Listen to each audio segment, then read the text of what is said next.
लिए कृपया अवश्य सुनिए जगत गुरु तत्वदर्शी संत रामपाल जी महाराज के अमृत वचन। सत साहिब दर्शकों, जब जीवन में धर्म के अलग अलग मार्गों पर चलते हुए भक्ति की अनेकों साधनाएं अपनाई जाती हैं और फिर भी मन को शांति नहीं मिलती, आर्थिक और पारिवारिक समस्याएं बढ़ती जाती हैं, तभी इंसान एक सच्चे परमात्मा की तलाश शुरू करता है।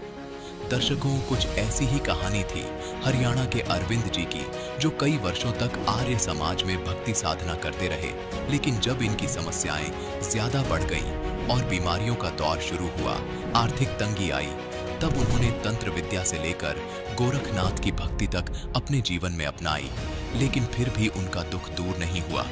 लेकिन फिर अचानक एक दिन इन्हें एक ऐसे सच्चे गुरु का ज्ञान मिला, जिससे न सिर्फ इनकी परेशानियां दूर हो गईं, बल्कि परिवार को भी नया जीवन मिला। दर्शकों, ये विचारणीय विषय है कि आखिर संत रामपाल जी महाराज ने अरविंद जी को ऐसी कौन सी जड़ी बूटी दे दी, जिससे उनके जीवन की सारी परेशानियां समाप्त हो गईं। तो दर्शकों, आइए सुनते हैं अरविंद जी की कहानी इन्हीं की जुबानी। सर नमस्कार। सच साहिब जी। सर क्या नाम है आपका? अरविंद है जी। सर कहाँ से आए हैं आप? जिला करनाल, गांव गड़ी बीबल के पास लबकरी गांव पड़ता है, वहां से आए जी। सर संत रामपाल जी महाराज जी से नाम दीक्षा लेने से पहले आप क्या भक्ति साधनाएं करते थे? भक्ति साधना का तो मैं पता नहीं था जी, बाकी देखा देखी भक्ति करते थे। मैं आर्य समाज में एक प्रोग्राम करता था, ढोलक बाजे बजाने का काम करते थे हम। वहाँ पे आर्य समाज में स्वामी दयानंद का प्रचार करते थे और पैसे बनाते थे। और जैसे भी मान लो, भक्ति का तो मैं पता ही नहीं था भक्ति क्या होती है। हमें तो पैसे कमाने का मतलब था भी देवी देवते हैं, आर्य समाज में बताते हैं पत्थर की पूजा नहीं करनी है, तो हम पत्थरों की पूजा करते नहीं थे, परिवार वाले करते थे, मैं कोई दिक्कत नहीं थी। तो ऐसे ही मैं घूमता घूमता एक फेरी जींद जिले में पहुंच गया जी। तो वहाँ पे संत रामपाल जी महाराज पाठ कर रहे थे जी। तो उन्होंने मेरे को पाठ करने के बाद वो बाहर घूमने के लिए आए हुए थे। उन्होंने बोला भी भगत जी आप ये क्या कर रहे हो? मैं बोला जी आर्य समाज का प्रोग्राम करने के लिए आए थे हम, इधर हमारे तरफ एक गुरु है, उस गुरु का कुछ ग्रही गुरु करने के लिए आए हुए हैं। कहने ये छोड़ दो, कुछ नहीं है, ये परमात्मा की भक्ति करो। तो मैं जाति से जोगी हूँ जी, और हम मंदिरों में पूजा पाठ करते हैं, और बाकी मेरा परिवार तो अब भी करता है। और जो है मैं थोड़ा आर्य समाज से जुड़ा हुआ था, तो मैं थोड़ा मूर्ति पूजा पर कम विश्वास करता था। तो जी वो कहने लगे भी भक्ति करो परमात्मा की, ऐसा कुछ नहीं करना चाहिए। मैं कहने भी आप किसने गुरु बना दिया आपको? मैंने उनको एक दो अपशब्द बोला, परमात्मा को, बंदी सतगुरु रामपाल जी महाराज को मैंने बहुत ही गलत बोला। मैंने उनको कहा भी आप किसने भगवान बना दिया आपको? किसने गुरु बनाया आपको? गुरु तो हम हैं, सारा संसार हमारी पूजा करता है। आप जाटों की कौन पूजा कर सकता है? जाट भगवान नहीं होता, क्योंकि हम जोगी हैं। शिव जी महाराज की जटाओं में से जाट निकले हुए हैं, हम शिव के बच्चे हैं। हमारी भक्ति, आप हमारी भक्ति करो, हम आपकी भक्ति थोड़ी कर सकते हैं। तो परमात्मा ने मेरी कमर पे हाथ फेर के कहा बच्चा कोई बात नहीं, परमात्मा तुम्हारा भला करे। तो जी मैं अपना प्रोग्राम करता रहा। तो मेरी शादी नहीं हुई थी, मैं जवान अवस्था में था उस टाइम, तो मैं दुख सुख को जानता नहीं था। तो मेरा काम डिगने लग गया जी बिल्कुल। जो प्रोग्राम करता था वो प्रोग्राम भी फैल, मैं सिलाई काम करता वो भी फैल। तो मैंने फिर जोड़ी पा के मांगना शुरू कर दिया जी। मैं गाँव गाँव मांगने के लिए गया, मैं जोगी जाति से हूँ। गाँव वाले मुझे, मैं कहते से 8 कट्टा तेरा सिर है, करके खा। मैं सब सुनता। एक तांत्रिक मिल गया जी मेरे को, करनाल इधर यमुनानगर जिले में पड़ता है। तो उस तांत्रिक ने मेरे को उस तांत्रिक विद्या सिखाई, तो मैं उस विद्या को करने लग गया जी। चौंकियाँ चांकियाँ लगाने लग गया, पूछे पाछे देने लग गया। तो उससे कुछ मेरा रोजगार, रोटी पानी मिलने लगी मेरे को। तो मेरे घर में बीमारियों का घर बढ़ना शुरू हो गया। तो मैं सोच रहा भी इनका इलाज हो रहा है, मेरा इलाज होने रहा। तो जी किसी ने कहा भी गोरखनाथ की भक्ति कर, तुम जोगी हो, गोरखनाथ तुम्हारा गुरु है, उसकी भक्ति करो। मैंने कहा भी गोरखनाथ में कुछ नहीं होता, मैं तो आर्य समाज से पहले जुड़ा हुआ हूँ, और ओम की भक्ति सबसे बड़ी भक्ति होती है। ओम की साधना करनी चाहिए। परमात्मा निराकार है, क्योंकि उसमें निराकार का ही रट्टा लगाते हैं वो लोग, और कुछ नहीं लगाते। वहाँ स्टेजों पर जाते हैं आर्य समाजी, और वो कोई भक्ति नहीं करते, सिर्फ संस्कृत बोलते हैं बढ़िया, और देशभक्तों का नाम लेते हैं, शहीदों का नाम लेते हैं, और जनता है उनको भड़काते हैं, और कुछ नहीं करते हो। मैंने उस प्रोग्राम में 10 साल काम किया, मेरे को पता है इसके बारे में। मेरे गांव से नरसिंह पंडित दास जी हैं, वो मेरे इस काम में गुरु रह चुके हैं। और जी आसपास जो प्रोग्राम करता था उसमें सिर्फ जनता भड़काने का काम था, और कुछ नहीं था। अभी हम हिंदू हैं और हिंदू ही सबसे सिस्टम है, भारत देश हिंदुओं का है। मुसलमानों को कट्टर मानते थे भी, मुसलमान को मार दो, ये कुछ नहीं है, ऐसी बातें मेरे को सिखाते थे, वो भड़काने वाली बातें सिखाते थे।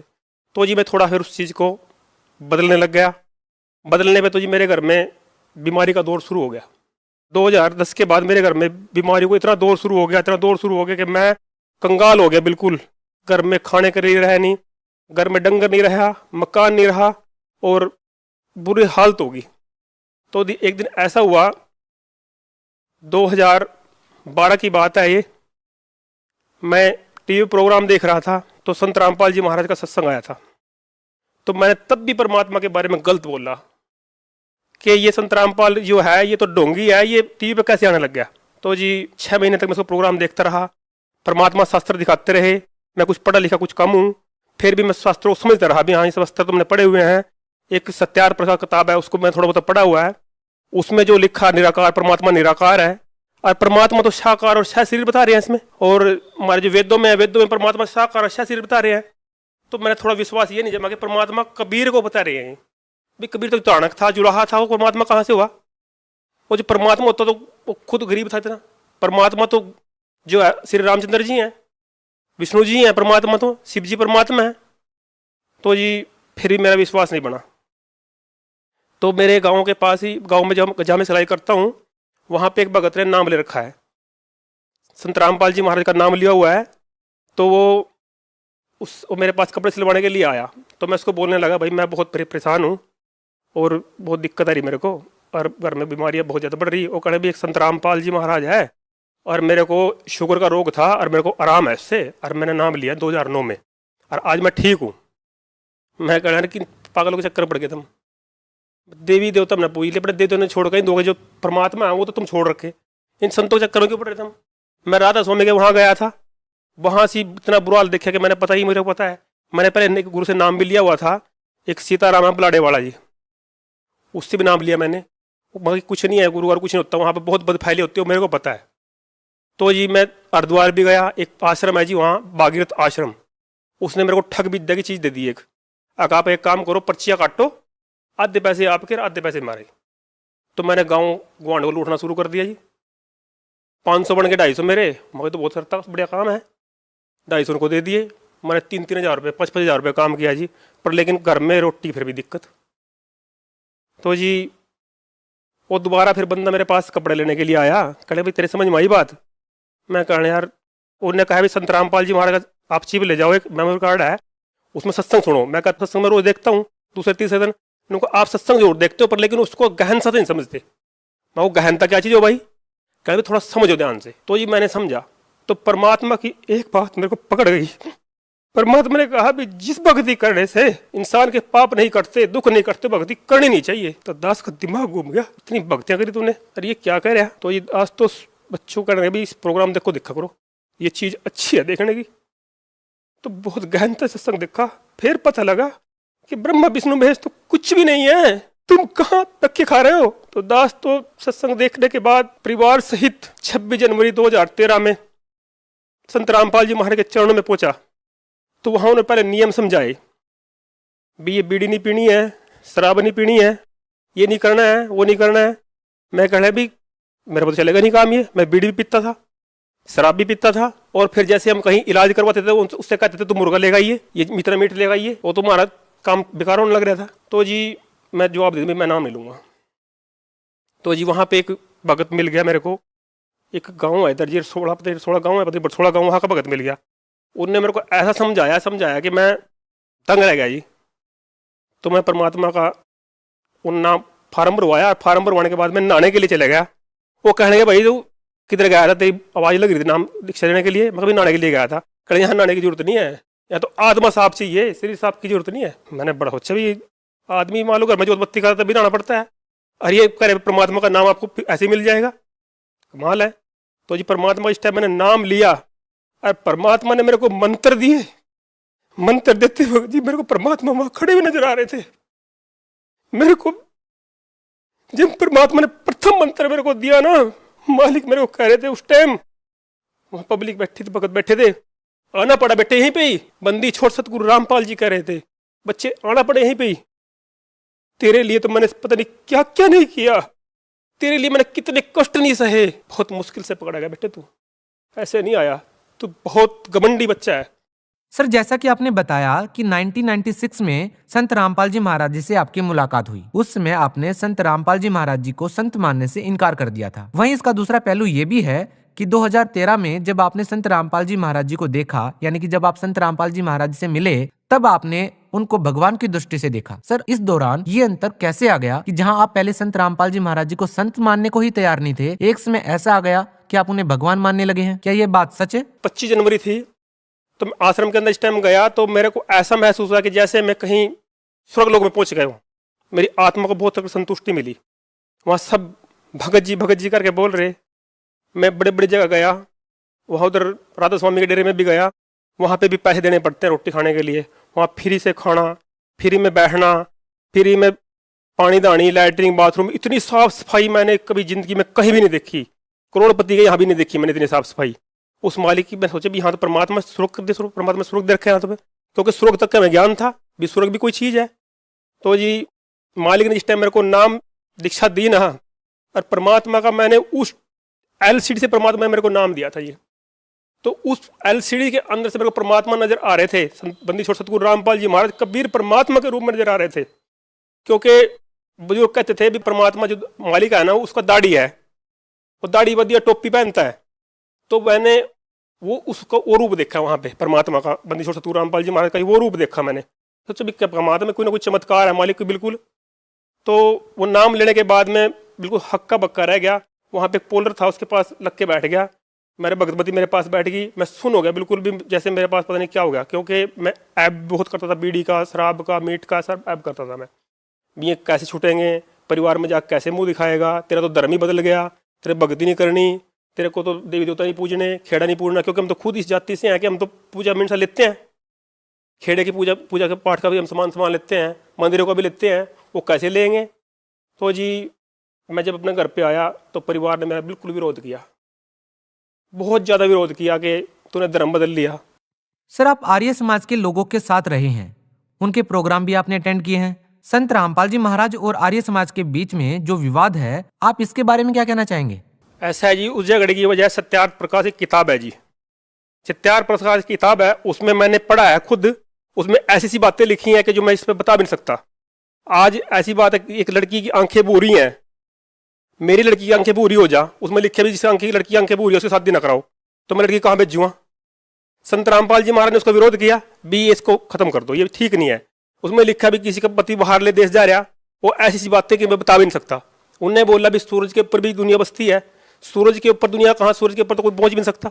लेकिन सर, मीडिया में यह प्रचारित किया गया कि संत रामपाल जी महाराज ने महर्षि दयानंद के ऊपर आपत्तिजनक टिप्पणियां की हैं, लेकिन वो आपत्तिजनक टिप्पणियां आज तक लोगों को नहीं बताई गई। सर, हम अपने चैनल के माध्यम से लोगों तक ये सच्चाई पहुंचाना चाहते हैं कि आखिर वो टिप्पणियां थी क्या जो संत रामपाल जी महाराज ने महर्षि दयानंद के ऊपर की। आप इसके बारे में क्या कहना चाहेंगे? कोई टिप्पणी नहीं की उसने, कोई उसको बुरा नहीं बोला है। वो उन्होंने कहा भी ये किताब है, इसको बंद कर दो। पहले समाज जो था हमारा पढ़ा लिखा हुआ नहीं था, आज समाज पढ़ा लिखा है, उसको पढ़ेगा तो बच्चों के ऊपर गलत असर पड़ेगा। इस वजह से उन्होंने कभी किताब बंद कर दो और कुछ नहीं कहा। बाकी वो जो बताते हैं स्वामी दयानंद जी की जीवनी के बारे में जो लिखा हुआ है, संत रामपाल जी उनकी किताबों में लिखे, उनकी बातें करते हैं। हमारे वेदों में लिखा है कि परमात्मा साकार है, सहशरीर है, उसका नाम कबीर है, और वो कहते हैं परमात्मा निराकार है। हम भी बोलते थे परमात्मा निराकार है, आज हमें पता है परमात्मा साकार है, सहशरीर है। आप भगत समाज को क्या संदेश देना चाहेंगे? भगत समाज को मैं ये संदेश देना चाहता हूं कि लोगों की बताई बातों बने सुनो। संत रामपाल जी महाराज जो चैनल पे ज्ञान दे रहे हैं, आप उसको सुनो। आपके पास टाइम नहीं है सुनने का, उसके नीचे लाइन आती है, वो किताब ज्ञान का किताब है, भक्ति का सौदागर किताब वो मंगाओ, ज्ञान का किताब मंगाओ, गहरी नजर गीता मंगाओ, उसमें पढ़ो, हमारे शास्त्र क्या कह रहे हैं वो समझो। जो लोग संत रामपाल जी महाराज जी से जुड़ना चाहते हैं, उनसे नाम दीक्षा लेना चाहते हैं, वो संत रामपाल जी महाराज जी से नाम दीक्षा कैसे ले सकते हैं? ऐसा है जी, चैनल पे नीचे पट्टी है, उसमें सबका नंबर लिखा आता है, और नंबर पे आप फ़ोन करो, वो प्रोग्राम देखो और वहाँ से किताब मंगाओ तो और ये ज्ञान समझो।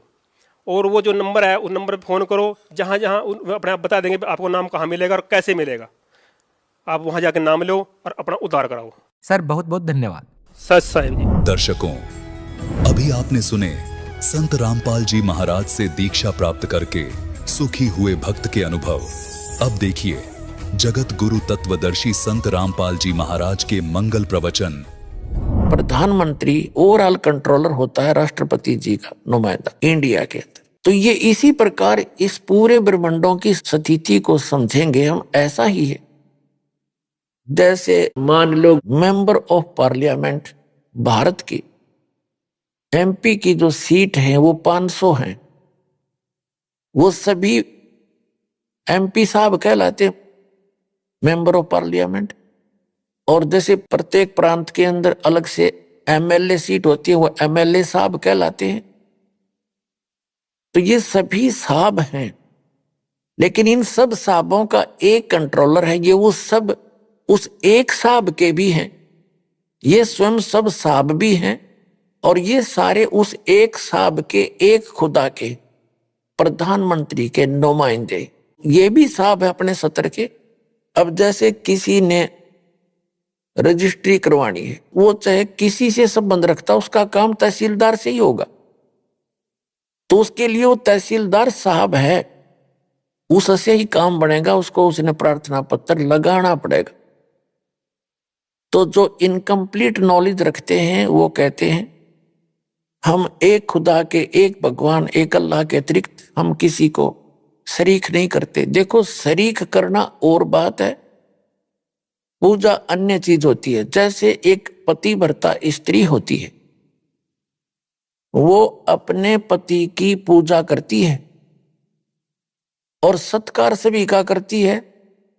जैसे जेठ है बड़े भाई की तरह, जेठानी है बड़ी बहन की तरह, देवर है छोटे भाई की तरह, देवरानी है छोटी बहन की तरह, ननद है उनको अपनी बहनों की तरह। कोई अन्य जो परिवार के सदस्य हैं सबको यथोचित आदर करती है। वो उनकी पूजा नहीं करती, वो सत्कार है, नमस्कार करना होता है। और जैसे एक ज्वाइंट फैमिली में रहती है, जब तक वो पतिव्रता लड़की, तो सभी से प्यार से रहती है, सबको यथोचित आदर करती है। और जब वो अलग हो जाते हैं तो उस समय उसके हिस्से में उस परिवार का जो भी वस्तु आती है, सामान आता है, उसको सबको उठा के अपने पति के साथ अपने कक्ष में रख लेगी। अपने पति के उस कमरे में, मकान में जो उसके हिस्से में आया, उसमें जाकर रख लेगी। उसमें वो किसी के साथ लाज नहीं करे और किसी में आस्था नहीं रखती, क्योंकि वो पूजा ही उसकी करती थी। जब उनसे भिन्न हुई तो वो उसकी पूजा कर रही थी, उसके साथ चली गई। लेकिन जब तक ज्वाइंट फैमिली में रही तो उसका फर्ज बने था प्रत्येक से प्यार से रहे, सबका, बड़े छोटे का यथोचित आदर करे, तो वो पतिव्रता कहलाती है। और यदि वही पतिव्रता, यदि वही लड़की अपने पति के अतिरिक्त ना सास से मुंह तो डंगते बोले, और ना ननदते, ना जेठ, ना जेठानी, ना ससुरते, तो वो तो कलियारी होगी। रोज घर में दगड़ा रहे, खेचा तानी रहे, तो वो घर शांति से नहीं रह सकता। तो जो व्यक्ति ये कहते हैं कि हम खुदा के अतिरिक्त किसी को भी शीश नमन नहीं करते, ये उनकी भूल है। नमस्कार करना ये पूजा नहीं है, ये तो एक आदर करना है, बड़े छोटे का सत्कार करना है, झुक कर प्रणाम करे उनको। तो ये पूजा नहीं है। पूजा तो आत्मा से जिसको चाहते हो उसकी पूजा है, और बाकी सब क्रियाएं हैं ये करनी पड़ती है। जैसे हमने जल निकालना, जल प्राप्ति के लिए हम पूजा जल की करते हैं। और जल कहाँ है? जमीन में। जमीन से जल प्राप्ति करने के लिए हमारा पूज्य तो है जल, वाटर, लेकिन हम उसके लिए जो भी प्रोसेस अपनाते हैं, प्रोसीजर, और जो भी उसके उपकरण प्रयोग करते हैं, हम उनकी पूजा नहीं करते, उन क्षेत्र हम क्रिया करते हैं उस पूज्य वस्तु को पाने के लिए। तो जो भी साधना, दंडवत प्रणाम करना, धर्म करना, सुबह दोपहर शाम के ये नित्यनेम करना, नित्य नियम कहो, नमाज कहो, इसको स्वाध्याय कहो, या ज्ञान यज्ञ कहो, एक ही बात है। और फिर मंत्र जाप करना, जो यथार्थ मंत्र जाप बताए हैं वो करना। ये सभी मिला करके ये सब प्रोसीजर है, ये क्रियाएं हैं उस पूज्य वस्तु को पाने के लिए, उस अल्लाहु अकबर यानी कंप्लीट गॉड को पाने के लिए और उस सतलोक में जाने के लिए जहां सदा सुखी रहता है प्राणी। तो उसके लिए हमारा पूज्य तो है अल्लाहु अकबर, और बाकी जो उसको पाने के लिए, जैसे जल प्राप्ति के लिए हमने बोकी लगानी पड़ती है, पाइप नीचे उतारना पड़ता है, उसके बाद फिर हैंडपंप लगाना पड़ता है, और फिर हैंडपंप की भी हम फिर पूजा करते हैं, ऐसे हिलाते हैं, तो उससे वो पूज्य वस्तु प्राप्त होती है जिसके लिए हमने सब क्रियाएं की थी। तो इसी प्रकार जो हमारे पूज्य परमात्मा हैं कबीर देव, कबीर अल्लाह, और वो स्थान पाने के लिए जहां कोई दुख नहीं है, वहां जाने के लिए हमने ये सब क्रियाएं करनी होती हैं। नमस्कार करना पाप नहीं, नमस्कार करना पूजा नहीं, और नमस्कार करे बिना अभिमान नहीं जावे। अभिमान वाले को भगवान नहीं मिल सकता। आधिनी के पास है पूर्ण ब्रह्म दयाल, मान बड़ाई मारियो बे अदबी सरकार। अब जो आज दास बताना चाह रहा है कि जैसे ये एक प्रांत है, एक स्टेट, उसमें एक मुख्यमंत्री होता है और अन्य उसके मंत्री होते हैं। तो इस एक प्रांत में मुख्यमंत्री का रोल करता है ये ब्रह्म सरपुरुष, जिसने कुरान शरीफ का ज्ञान दिया, जिसने बाइबल का ज्ञान दिया, जिसने श्रीमद् भगवत गीता का ज्ञान दिया, जिसने चारों वेदों ऋग्वेद, यजुर्वेद, सामवेद, अथर्ववेद का ज्ञान दिया। ये एक ब्रह्मांड के अंदर मुख्यमंत्री का रोल करता है, और इसके 3 पुत्र हैं, रजगुण ब्रह्मा, सदगुण विष्णु, तमगुण शिव जी। ये इसके प्रधान हैं, 3 एक विभागीय मंत्री हैं। इनके अतिरिक्त, इनके अंतर्गत और बहुत से देव हैं, जैसे वरुण जल का देवता, और सूर्य देवता जो सभी प्रकाश स्रोतों का इंचार्ज है। जैसे कोई बिजली महकमा है, बिजली महकमे का जो मंत्री है, जिसे पावर मिनिस्टर बोलते हैं, वो कोई पावर हाउस नहीं होता, कोई जड़ नहीं है, वो एक व्यक्ति है चलता फिरता। वो एक मंत्री है, कंट्रोलर है उस बिजली के महकमे का। इसी प्रकार जैसे इरिगेशन मिनिस्टर होता है, यानी सिंचाई नहरों का मंत्री, तो वो नहर नहीं होता। ऐसे ही सूर्य देव है, सूर्य एक देवता है।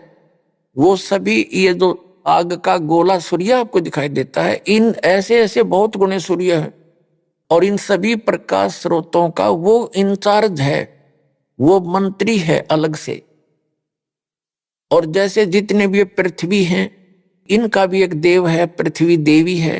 इन सभी ग्रहों की वो संचालक है, उसके अंतर्गत आते। तो ये सभी देवता हैं, ये सभी स्वामी हैं, अपने अपने विभाग के साब हैं, खुदा हैं, अल्लाह हैं। ये सारे खुदा हैं, लेकिन इन सब का ओवरऑल कंट्रोलर जो खुदा है, जो असंख्य ब्रह्मांड का स्वामी है, वो अल्लाह ताला है। उसको इसलिए तो अल्लाह ताला का, इसलिए उसको अल्लाहु अकबर का, बड़ा भगवान का। इसका मतलब छोटे भगवान भी हैं, छोटे खुदा भी हैं, तभी तो उसको बड़ा कहा ना। बड़े कहने की आवश्यकता नहीं थी, जब और खुदा होते नहीं थे। अगर और प्रभु ना होते और स्वामी ना होते तो उसको बड़ा कहने की क्या आवश्यकता थी, उसको कबीर कहने की क्या आवश्यकता है, जैसे बड़ा मानते मुसलमान भाई।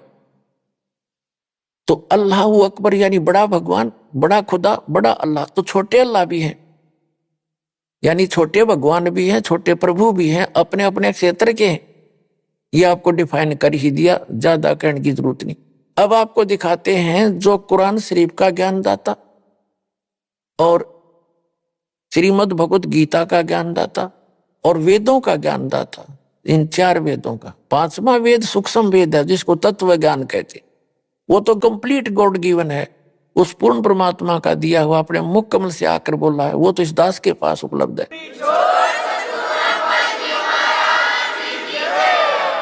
वो उसी ज्ञान के आधार से तो सारा ज्ञान समझ में आया, नहीं तो सब उलट पुलट हो ही रहा था। तो ये कितना परमात्मा है, कितना स्वामी है जो कुरान शरीफ का ज्ञान दाता और बाइबल का ज्ञान दाता।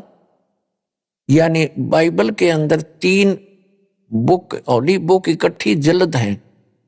नंबर 1 तौरात, नंबर 2 जबूर, नंबर 3 इंजिल। उन तीनों का संग्रह बाइबल कहलाता। तो उनका ज्ञानदाता भी ये ब्रह्म है, कुरान शरीफ का ज्ञानदाता भी ये ब्रह्म है, और श्रीमद् भगवद गीता का ज्ञानदाता भी ब्रह्म है, और इन चारों वेदों का ज्ञानदाता भी ब्रह्म है। और परम अक्षर ब्रह्म ने आकर के वो मूल ज्ञान दिया है जिसमें और आल ज्ञान है। और ज्ञान सब ज्ञानड़ी, वो कबीर ज्ञान सो ज्ञान, और जैसे गोला तोब कायम करता चला मैदान। वो ज्ञान है परमात्मा का दिया हुआ। अब आपको दिखाते हैं वो कितना भगवान है। ये जिसको मुसलमान भाई अपना अल्लाह ताला मानते हैं, जिसने कुरान शरीफ का ज्ञान दिया, उसको वे अपना खुदा मानते हैं, और गलती से उसको वो अल्लाह अकबर भी कहते हैं। जबकि सूरत फुरकानी, कुरान शरीफ के अंदर सूरत फुरकानी 25 और आयत नंबर 52 से 59 में वो कुरान शरीफ का ज्ञान दाता जो मुसलमान भाई जिसको अपना अल्लाह मानते हैं, वो तो खुद कह रहा है कि वो तो कबीर है, वो तो अल्लाह बड़ा है, जिसने 6 दिन में सृष्टि रची और 7वें दिन तख्त पर जा बैठा। उसका ज्ञान किसी बाखबर से पूछ लो। उसने जब पल्ला झाड़ दिया, वो तो जानता है नहीं उस अल्लाह अकबर के बारे में, उस बड़े भगवान के बारे में तो वो जानता है नहीं, जिसने 6 दिन में सृष्टि रची, 7वें दिन तख्त पर जा बैठा। उसके विषय में ये दास जानता है और ये भेजा है बताने के लिए। अब अपना कल्याण करवा लो अग्रम अग्रम छोड़ के।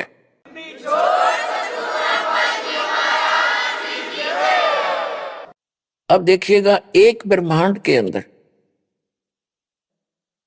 ये है इसका एक मानचित्र। ये एलिपिकल शेप है इसकी, अंडे जैसी, ये ऐसे इतना। इसमें नीचे 7 लोक हैं। ये नीचे के इस पाताल लोक में जीवन है, बाकी ये ग्रहों की तरफ खाली घूमते हैं। ये पाताल लोक है, ये रसातल, तलातल, ये नरक टाइप हैं। ये सारे नरक टाइप, इसमें जीवन है।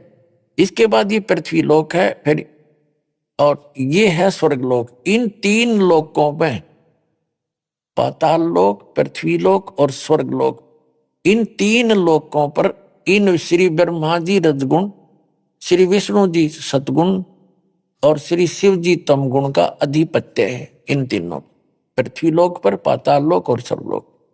ये है ब्रह्मलोक, ये है एक ब्रह्मलोक। इसी ब्रह्मांड के अंदर एक ब्रह्मलोक है। ये सारा मिला के इतना, इसके अंदर इस काल भगवान ने ये चारों तरफ समुद्र ही समुद्र है, बहुत गहरा समुद्र है, ये समुद्र है। और इसमें इस काल भगवान ने क्या रचना की है, ये एक महा इंद्र का द्वीप बना, इसको महास्वर्ग कहते हैं, इसको महास्वर्ग कहते हैं। इसके ऊपर नकली सतलोक, नकली अलखलोक, नकली डुप्लीकेट अगम लोक और अनामी अर्थात अकय लोक बनाए ये। और ये 88,000 खेड़े हैं। ये सपतपुरी अलग है जिसमें 7 मंडल इकट्ठे ही हैं, वो नगरी है छोटी छोटी। और ये धर्मराय का लोक है। ये एक मानसरोवर है इसमें, इस ब्रह्मांड के अंदर। तो ये एक ब्रह्मांड का चित्र है। इस ब्रह्मांड में ये खुद यहां गुप्त रहता है ब्रह्मा रूप में। ये मां ब्रह्मा के रूप में काल यहां रहता है। साथ में दुर्गा को मां सावित्री रूप में रखता है, और ये महाविष्णु के रूप में रहता है, महाविष्णु के रूप में काल ब्रह्म, और दुर्गा को लक्ष्मी रूप में रखता है। ये 3 नक्षत्र न्यारे न्यारे इसने गुप्त बना रखे हैं। ये सतोगुण प्रधान नक्षत्र है, ये तमोगुण प्रधान नक्षत्र है। इसमें ये काल महाशिव रूप में रहता है, और दुर्गा को पार्वती रूप में रखता है। और ये रजोगुण प्रधान नक्षत्र है, इसमें महाब्रह्मा रूप में रहता है, और दुर्गा को सावित्री रूप में रखता है। इन तीनों स्थानों पर एक एक पुत्र की उत्पत्ति करता है। जो इस स्थान पर ये उत्पत्ति करते हैं, दोनों दुर्गा जी और ये काल भगवान ब्रह्मा रूप धारण कर लेता है। और इसके साथ फिर ये दोनों सृष्टि क्रम करते हैं। पति पत्नी के व्यवहार से जो पुत्र उत्पन्न होता है वो इन ब्रह्मा जैसी शकल का हो जाता है, रजोगुण युक्त हो जाता है। इस स्थान का ऐसी कंस्ट्रक्शन है। और ये है सतोगुण प्रधान क्षेत्र। इसमें ये काल विष्णु रूप धारण कर लेता है चतुर्भुज रूप में, और दुर्गा को भी रखता है महालक्ष्मी रूप। इन दोनों के संयोग से ये सतोगुण प्रधान क्षेत्र है। यहाँ ऐसी कंस्ट्रक्शन है, यहाँ व्यक्ति का अपने आप स्वभाव बहुत अच्छा रहता है। तो इनके संयोग से जो पुत्र उत्पन्न होता है वो सतोगुण युक्त हो जाता है। और ये है तमोगुण प्रधान क्षेत्र। इसमें ये स्वयं रहता है महाशिव रूप में, दुर्गा को रखता है पार्वती रूप में। इन दोनों के संयोग से जो पुत्र उत्पन्न होता है वो अब ऑटोमेटिकली तमोगुण युक्त हो जाता है, ऐसी शकल का हो जाता है। फिर ये जब युवा हो जाते हैं तब तक इनको कोमा में रखता है। युवा होने के बाद फिर ये दुर्गा के सहयोग से, ये सबके सामने नहीं आता, इसकी वास्तविक रूप शकल तो बहुत बुरी है। जो गीता जी के अंदर ये कहता है, अर्जुन देख मेरा ये काल, ये हूं मैं असली रूप, मेरा विराट रूप, और मैं काल हूं। 11वें अध्याय के 32वें श्लोक में गीता जी में कहता है मैं काल हूं। तो ये काल कहता मैं इस अपने वास्तविक रूप में कभी किसी के सामने नहीं आता। 7वें अध्याय के 24-25वें श्लोक में श्रीमद् भगवत गीता में कहा कि मैं अपनी योग माया से छुपा रहता हूं, और ये मूर्ख जन समुदाय मुझे ये कृष्ण रूप में मान रहे होंगे, व्यक्ति रूप में। मैं कृष्ण नहीं हूं। वो तो श्री कृष्ण के अंदर बोल रहा था, फिर बाहर निकल कर दिखाया विराट रूप कि ये मेरा असली रूप, और मैं कभी किसी के सामने नहीं आता, ये मेरा अटल घटिया नियम है। तो ये यहाँ गुप्त रहता है, और जिसको दर्शन देता है तो किसी को ब्रह्मा रूप में, किसी को विष्णु रूप में, किसी को शिव जी के रूप में। तो आज तक कोई समझ नहीं पाया कि ये महाब्रह्मा कौन है और महाविष्णु कौन है। इन्हीं को महाब्रह्मा कहने लगे, उसी को सब कुछ मान बैठे। तो अभी तक इस अध्यात्म ज्ञान का सिर पैर नहीं था किसी के पास। इस दास पर दया करी परमात्मा ने, ये सारा रहस्य खोल के धर दिया आपके सामने। बुद्धिमान समाज है, आओ और अपना ज्ञान ग्रहण करो, कल्याण करवाओ और समझो इस ज्ञान को अच्छी तरह।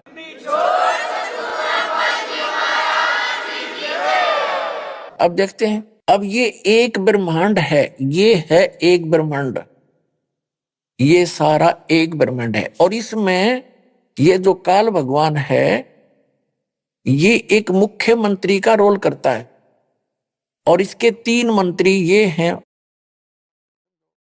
यानी मेन तो ये 3 है। इसके अंतर्गत फिर और 33 करोड़, जैसे एक मुसलमान भाई है डॉक्टर जाकिर नायक, वो क्या तर्क देता है कि मुसलमान तो मानते हैं सब कुछ खुदा का है, और वो कहता है अधिकतर हिंदू मानते हैं कि जैसे ये सूरज खुदा है और आग खुदा है, पहाड़ खुदा है, मूर्ति खुदा है, सांप खुदा है, यानी ये सब को खुदा मानते हैं। जैसे हम सूर्य देव कहते हैं, वरुण देव जल का देवता है, और इंद्र स्वर्ग का देवता।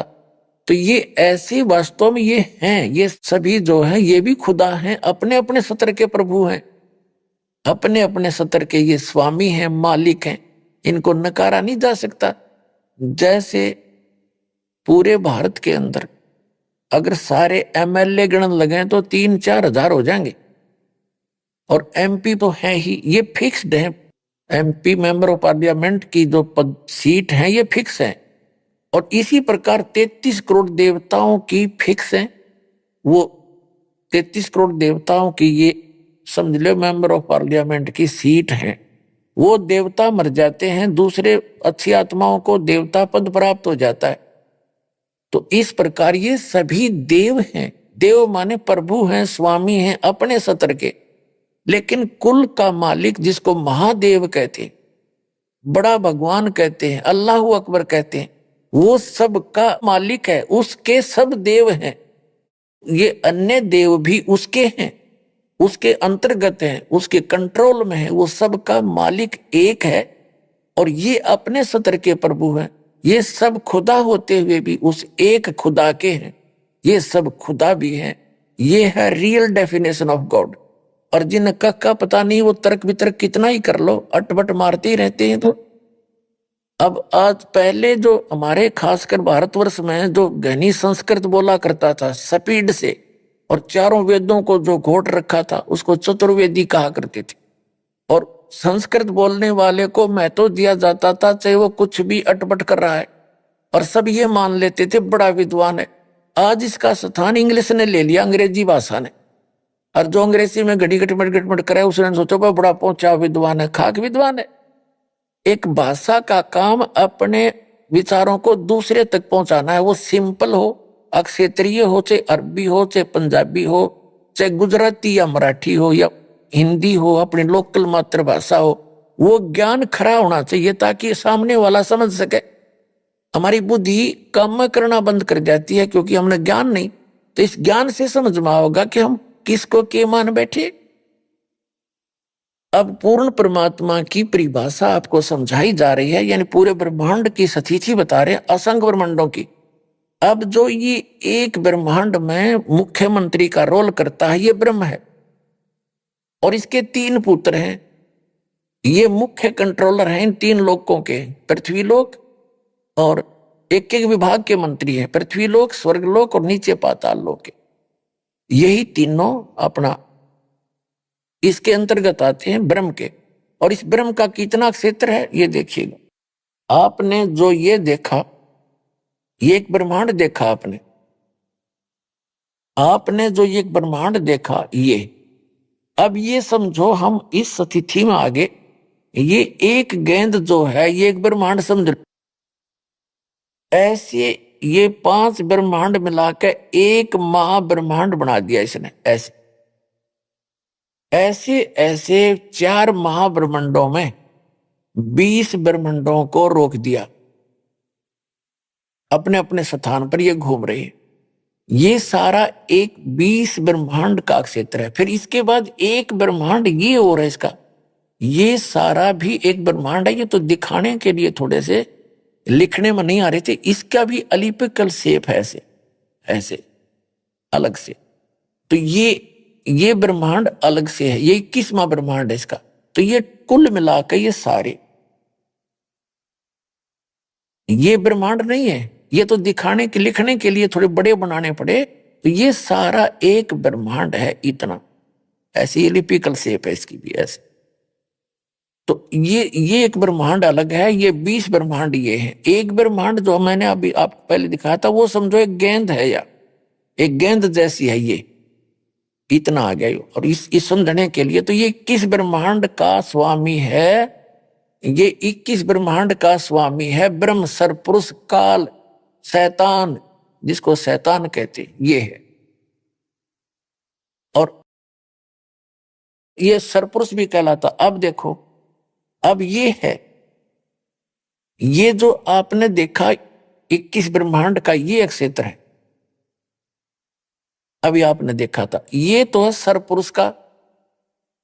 और इसके बाद जो ये स्थान है इतना, ये रेड लाइन जो है ये वाली, ये है 7 संख ब्रह्मांड इस परब्रह्म के, जिसको अक्षर पुरुष भी कहते हैं। ये सरपुरुष है, ये अक्षर पुरुष है।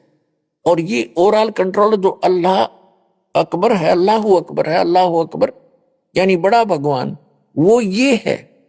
ये छोटे छोटे जो डॉट दिखे ये सारे ब्रह्मांड है, ये चारों तरफ ये सारे, ये सतलोक है सारा, ये सतलोक ये। और इसके ये है वो मूल मालिक अल्लाहु अकबर, जो 7 में वो कहते हैं अर्श कुर्स पर अल्लाह तकत है, खालिक बिन नहीं खाली। तो ये तकत है उस मालिक का, स्थान है, सिंहासन है। और इसके अंतर्गत ये परब्रह्म 7 संग ब्रह्मांड वाला ये भगवान भी इसी के अंतर्गत आता है। और ये काल भगवान, ये जो कुरान शरीफ का ज्ञानदाता और श्रीमद् भगवद गीता का ज्ञानदाता, चारों वेदों का ज्ञानदाता और इन पवित्र बाइबल का ज्ञानदाता, ये है। ये तो इतना अल्लाह है, इतना खुदा है, बस ये इतना, ये 21 ब्रह्मांड का। और इसके बाद ये देखो 7 संख ब्रह्मांड परब्रह्म के, अक्षर पुरुष के। और ये है असंख्य ब्रह्मांड ओवरऑल कंट्रोलर। ये है वो कुल का मालिक, ये है वो अल्लाह अकबर, बड़ा भगवान ये है।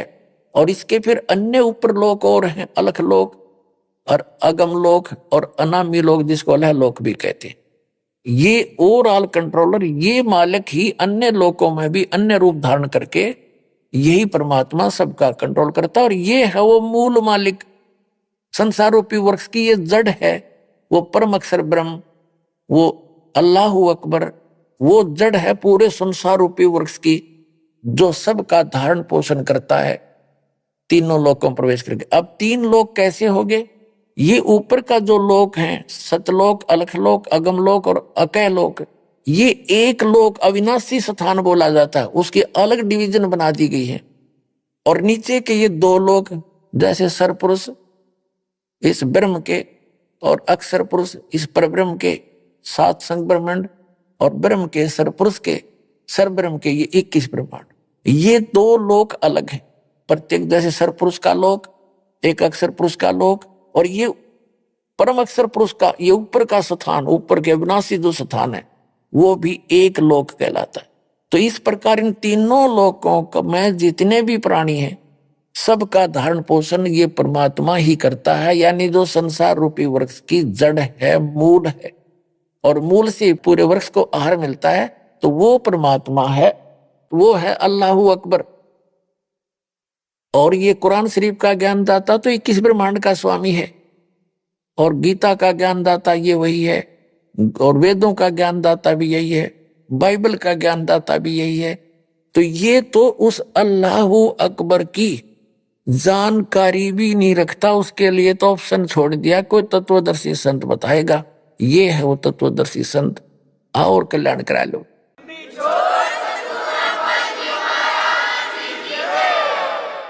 पुण्यात्माओं, इनकम्प्लीट जो नॉलेज रखते हैं उसके विषय में कहा है, little knowledge is the dangerous thing, नीम हकीम खतराए जान।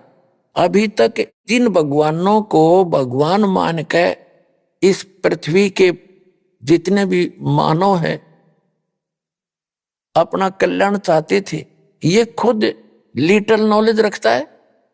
इसने तो ऑप्शन छोड़ दिया कि उसके बारे में किसी बाखबर से पूछ लो। तो इन सदग्रंथों में वर्णित विधि से उस अल्लाह अकबर की यानी कंप्लीट गॉड की, अक्षर पुरुष की प्राप्ति हो ही नहीं सकती, उसकी भक्ति ही नहीं है। ये तो अल्लाह अकबर मान के और इस गीता ज्ञानदाता, वेद ज्ञानदाता, कुरान शरीफ के ज्ञानदाता, बाइबल के ज्ञानदाता की पूजा कर रहे हैं। जो अन्य देवता है, अन्य प्रभु है, अन्य स्वामी है, वो कुल मालिक नहीं है, वो अल्लाह ताला नहीं है, वो कंप्लीट गॉड नहीं है। उस कंप्लीट गॉड की जानकारी इस दास के पास है।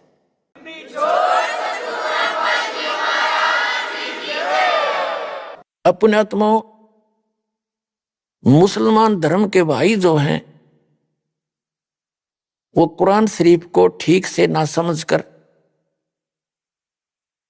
उन्होंने क्या विधान बना रखा है, ठीक से ना समझकर उसके श्लोकों को, मंत्रों को, आयतों को उन्होंने ये फाइनल कर दिया है कि कुरान शरीफ का ज्ञानदाता जिसको ये अपना अल्लाह ताला मानते हैं। अभी आपने सुने संत रामपाल जी महाराज के मंगल प्रवचन।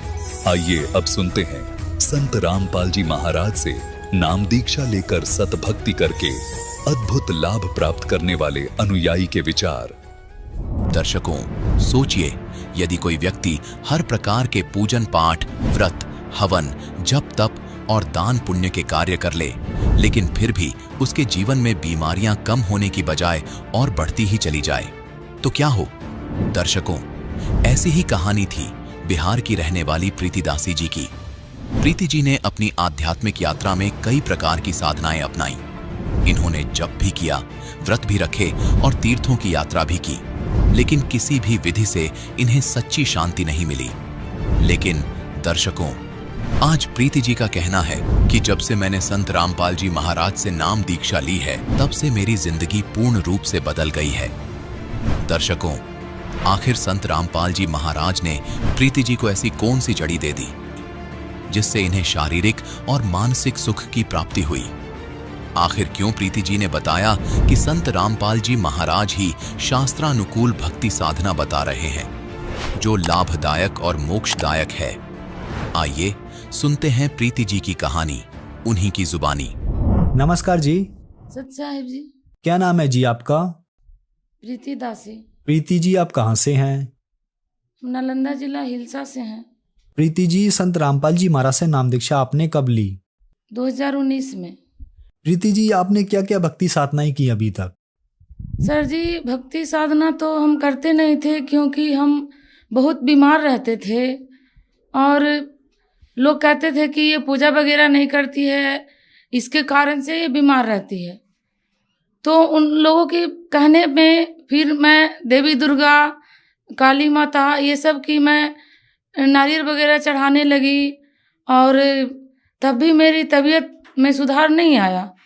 फिर एक मेरे बगल में एक बहन जी रहती है पड़ोस में, उनके पास गई और उनसे पूछे कि आप ये क्या करती हो, ये सत साहिब क्या है, आप नाखून में पेंट नहीं लगाती हो।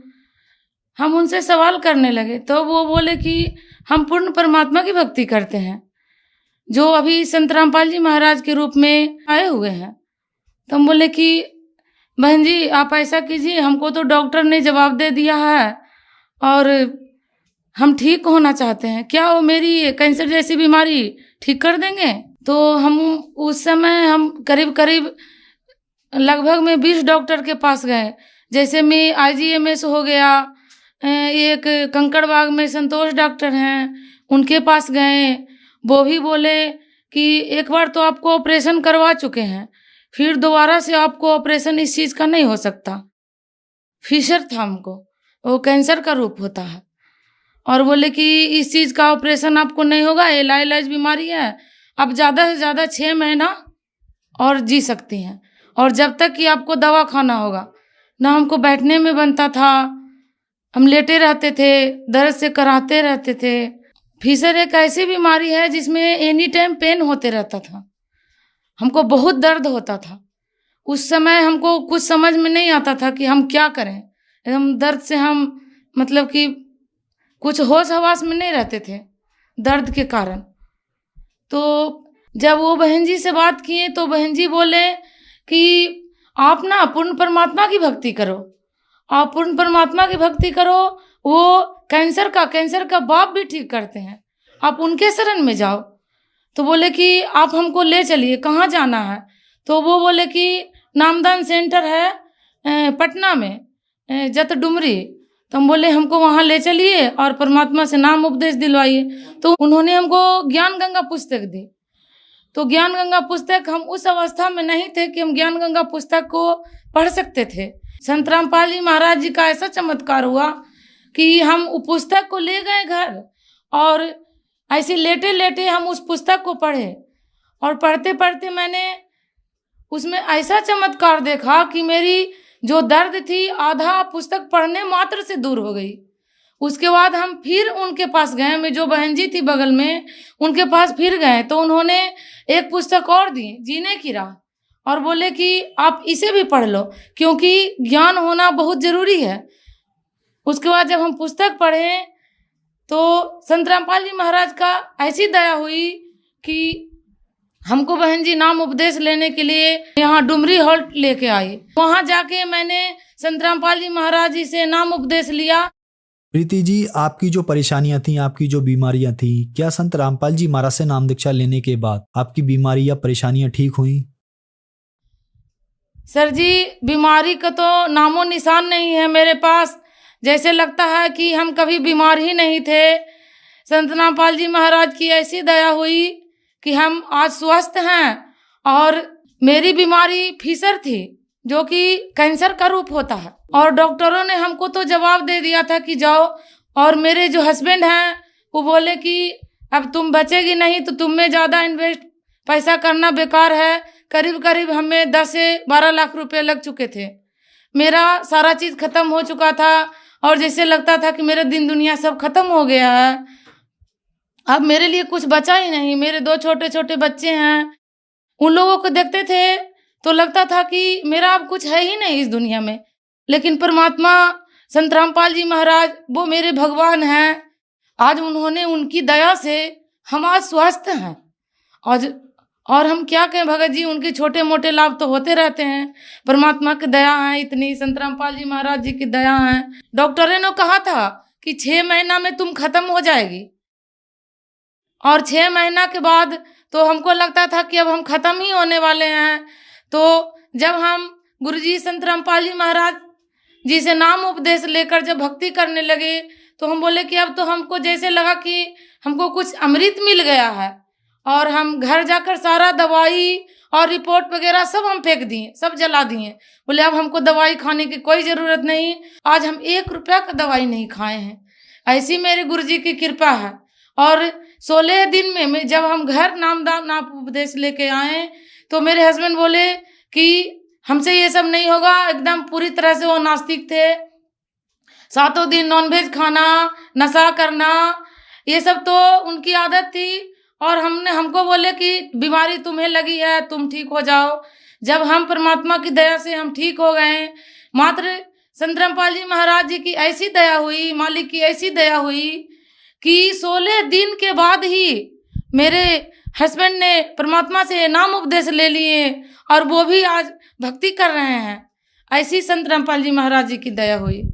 और आज हम लोग पूरे परिवार, मेरे 2 बच्चे, मेरे हस्बैंड और मैं, चारों परमात्मा की दया से भक्ति कर रहे हैं आज। और हम खुशी हैं। घर में लड़ाई झगड़े भी होते थे बहुत, क्योंकि मैं बीमार रहती थी। बीमारी के कारण मेरे हस्बैंड बोलते थे कि हमको घर आने का मन नहीं करता, दिन रात कराहते रहती है। लेकिन आज वही मेरा जीवन हंसी खुशी व्यतीत हो रहा है। हम संत रामपाल जी महाराज जी की दया से, क्योंकि ये बीमारी मुझे मात्र 32 साल की उम्र में ये लग गई थी बीमारी, तो लगा क्या मेरी जिंदगी इतना ही है। लेकिन नहीं, सोचते जब पूजा करने जाते थे मंदिर में, तो लगते थे कि भगवान है ही नहीं, ये सब ऐसे मिट्टी की मूर्त है, पत्थर की मूर्त है। लेकिन नहीं, भगवान है, और वो हैं, अभी आए हुए हैं, और उनका नाम संत रामपाल जी महाराज है। जाइए अपना मोक्ष करवाइए परमात्मा से। संत रामपाल जी महाराज से नाम दीक्षा लेने के बाद आपको बहुत सारे लाभ मिले। जो दर्शक आज आपको टीवी पर देख रहे हैं, खास करके महिलाएं, उनके लिए आप क्या कहना चाहेंगी? सर जी, हम उपदेश देने और किसी को कुछ बताने के लायक नहीं हैं।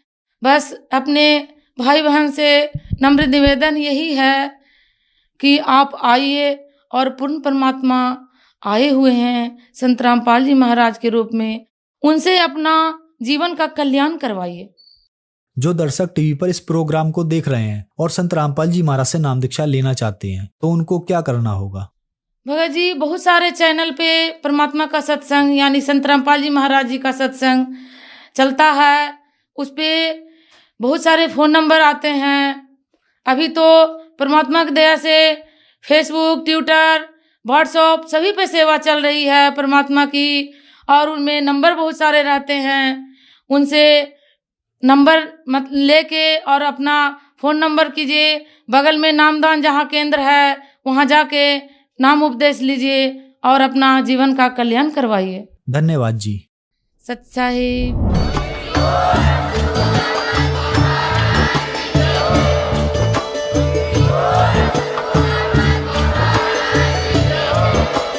आप सुन रहे थे जगत गुरु तत्वदर्शी संत रामपाल जी महाराज जी के मंगल प्रवचन। अधिक जानकारी के लिए विजिट कीजिए हमारी वेबसाइट www.jagatgururampalji.org। संत रामपाल जी महाराज जी के शुभ आशीर्वाद से पूरे विश्व भर में 500 से भी ज्यादा नाम दीक्षा केंद्र हैं, जिन पर संत रामपाल जी महाराज जी द्वारा ऑनलाइन निःशुल्क नाम दीक्षा दी जा रही है। अपने नजदीकी नाम दीक्षा केंद्र का पता करने के लिए संपर्क करें 8222880541।